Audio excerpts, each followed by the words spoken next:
practice Venus is on this one. Right atrium, if you notice the arrows are red indicating oxygenated blood. Right atrium, you go into your first pulmonary shunt, which is a patent. Exactly. Remember we said PDA? Remember PDA? Yeah. Patent, ductus arteriosus, right? It's kind of right there. So, in the right atrium, we go across the PFO, left atrium, still oxygenated blood, through valve 12 mitral, left ventricle, this is the valve, Pulmonary valve. aortic Aortic valve, valve. aortic valve, yes. Aortic valve. Arrow still red indicating oxygenation, ascending aorta, Descending. up to the brain, hits the brain, comes back to the, back down to the Right. atrium, through the valve, Tricuspid. tricuspid, The right ventricle, valve, Pulmonary. pulmonary artery, main pulmonary artery. Okay, here's a shunt. Patent, Ductus arteriosus, exactly. Descending aorta, Lower extremities. Lower Extremities. extremities. right? Sanctum placenta. This is descending aorta. Descending aorta. These two are gonna bifurcate to the, and go back to the, easy. I do have a Easy. question. The ductus venosus comes before the inferior vena. Easy, right? What is this thing? Where? Pulmonary artery. Yeah, left pulmonary artery.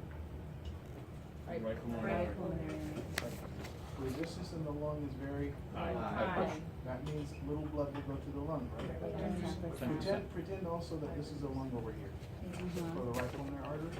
When blood goes this way or this way, during fetal development, the resistance is high and very little blood flow goes to the lung, 10 to 15% max. Most of the blood goes Ductus PDA. arteriosus. PDA. Most of the blood goes here. When I said most, you're thinking first. The first blood goes to the brain. Okay? Here. From the left ventricle straight up to the brain. Okay? But you gotta name the parts. Yeah, go ahead. That 10% of the blood that goes to the lungs, is that also was feeding the lungs? The lung needs blood supply, right? No, Where's that blood? the blood that's going to the lung is excess blood going into the vasculatures. That's just in the blood vessels, alright? So as the lungs are growing, they're growing blood vessels that are gonna be fed. We talked about organogenesis and histogenesis. The lungs are not gonna start their histogenesis until we're ready for them to start working, okay? Remember we said 27 weeks? Yeah. Okay, that's gonna be your histogenesis where they're ready, okay? We're ready to start with the surfactant, the alveoli, and the pulmonary beds are coming together to start gas exchange, okay? So at that point, now your lungs are fully ready, histogenesis, right? Functioning organs, right?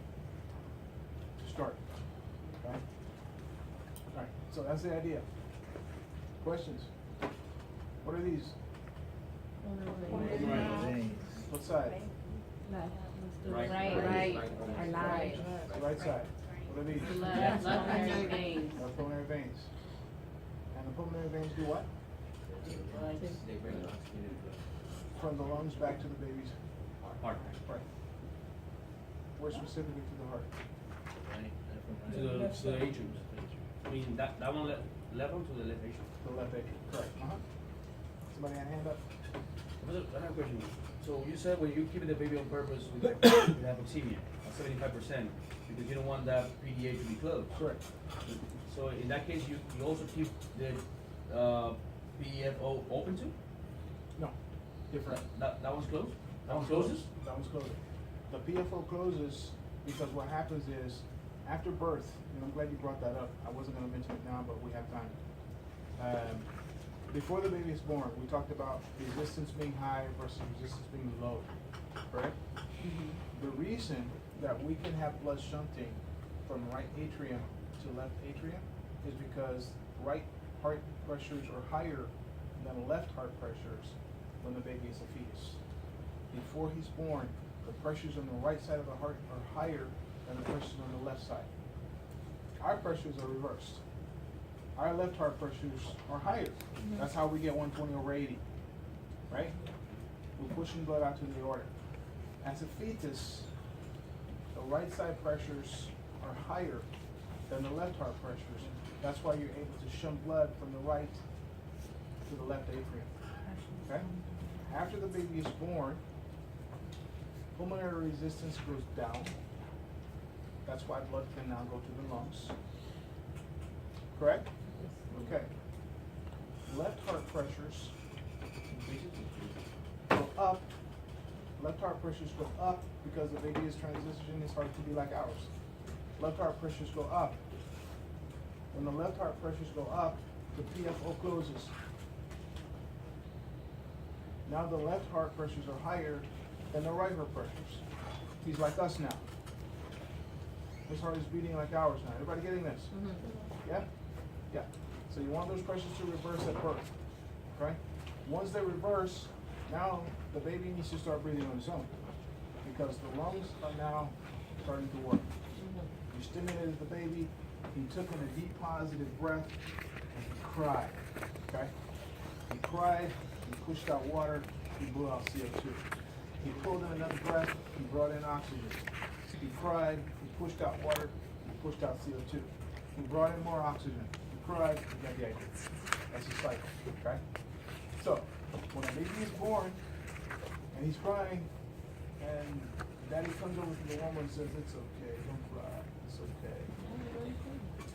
He's actually, he's that, and I know this is gonna sound really strange when I say this, but he's actually not crying, but he is crying.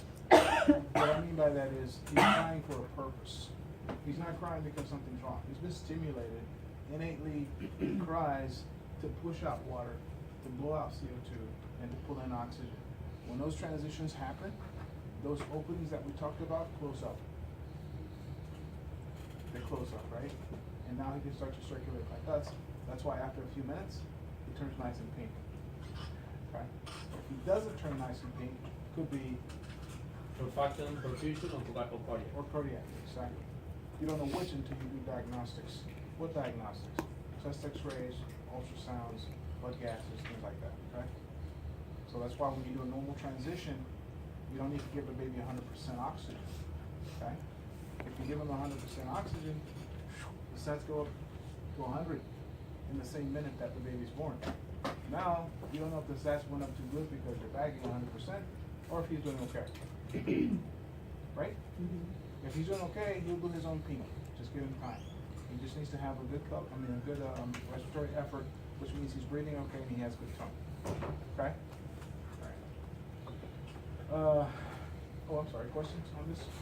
No? Professor, how much time do you have to let elapse before you take action? As far as the baby's color and all that?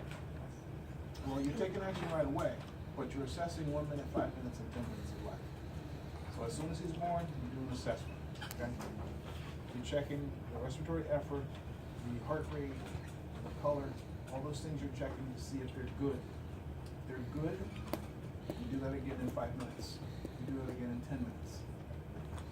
Many times you'll see doctors do it twice instead of 3 times. You go to a delivery, the baby's okay, you hear the doctor yell, 9 and 9. That means the APGAR scores were 9 in the first minute and 9 in the 5th minute of life. Okay. Normally, if your baby's okay in the 5th minute of life, he's going to be okay. There are exceptions. You're going to have babies that are doing okay now, and then all of a sudden, boom, the heart rate goes down and you start CPR. Okay. I've seen that rarely. But most of the time, first minute and 5th minute, you're okay. But to answer your question, the time is 1 minute and then again in 5 minutes. The whole time you're watching the baby. And you should not expect the SATs to be good in the first minute. Why? That's the fluid in the lungs. Who knows why? So the fluid's in the lungs, right? Fluid's in the lung, and what else is happening though? The lungs starting to function. He's breathing. Yeah. He's breathing. They're working. The lungs are functioning. Why would the SATs be low in the first minute? Oh, because you're cutting the umbilical cord. He's transitioning. He's starting to do everything on his own. What happens at birth? First thing you do, the surgeon clamps the cord, the umbilical cord, and then he cuts the cord. As soon as he cuts the cord, that circulation that mom was sending stops. Okay? The baby's heart has been beating, okay, once it became mature enough, after about 4 weeks gestation, okay? So what's happening is, all waiting now is for the baby to, he starts that, when he starts that, ventilation's going now, okay? Heart is beating and circulating the blood now, okay? So once the baby cries, he has a good respiratory effort, he's doing his own ventilation, and the circulation is happening because the heart is beating. The cord itself, there's some, like, I guess, some people don't cut the cord, like, why is that, is he? I've seen that. In fact, I saw that about a week ago. No, I know what she's talking about. Sometimes, doctors will collect, local blood for stem cell. And sometimes you'll have parents that are there that want to be the very first after the doctor to touch and hold the baby. So, I mean, I was at this delivery about a week ago where the doctor actually took the baby, handed him over the drape to mom. Mom's on the table. And the surgeon actually handed the baby over to mom. The baby's soaking wet, amniotic fluid everywhere. And she's holding it. I don't, feel offended when moms do that. They, that's them. That's their life. Then they're holding the baby and the baby's screaming and I kind of exhaled when he started to scream because if he's screaming, he's okay. When he's not screaming and mom's there and she's going, oh, my baby, lady, let me have that baby now. I will give him back. Yeah, I will give him back to you, I promise. But he was crying. My only concern was that she was gonna drop him because he was really wet, really slippery. And he was crying. So some moms do that, they just wanna hold, But at some point you gotta cut the cord, okay? You gotta cut the cord, you deliver the placenta, and then you go ahead and process the baby. But it's personal preference. If the baby's okay, the doctor will allow it. It's just personal preference. Okay? Alright.